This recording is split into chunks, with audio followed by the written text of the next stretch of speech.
Oggi giornata dell'Epifania, che tutte le feste porta via. Per i cristiani rappresenta l'apparizione, una festa tra le più importanti insieme al Natale, che dà il nome alla ricorrenza, quella di Gesù, che si manifesta per la prima volta all'umanità con la visita solenne, l'offerta dei doni, l'adorazione dei Re Magi arrivati dall'Oriente a Betlemme seguendo la stella cometa.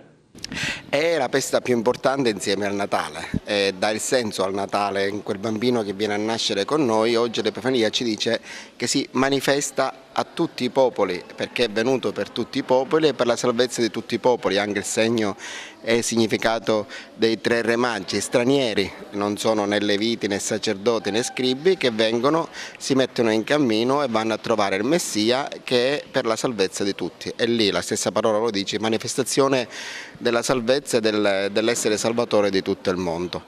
Presso la chiesa di San Giacomo, oggi dopo la celebrazione della messa di Don Enzo Sanzo, si darà in pasto i pezzi del presepe di cioccolata, che anche quest'anno è stato allestito come tradizione con il tema di Abitiamo il territorio, le rappresentazioni di tanti monumenti del nostro comprensorio. E proprio in questa giornata noi da 30 anni abbiamo messo su questo presepe di cioccolato fatto dai ragazzi e dalle nostre persone della parrocchia, e per una tradizione bella e anche un significato bello, non solo quello di far felici i bambini ma anche quello di dare un segno e un messaggio. Il cioccolato si fa mangiare, contiene la dolcezza, se lo portiamo dal punto di vista cristiano ci ricorda che siamo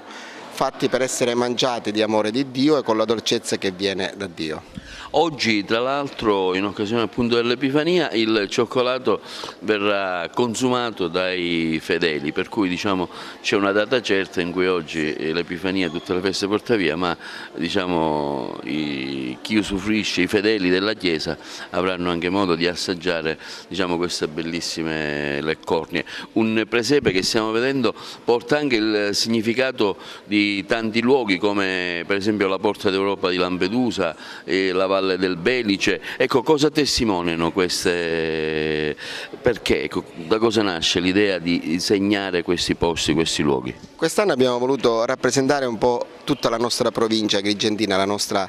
diocesi, prendendo spunto da quello che è il piano pastorale diocesano che ci invita ad abitare il nostro territorio e la nostra comunità.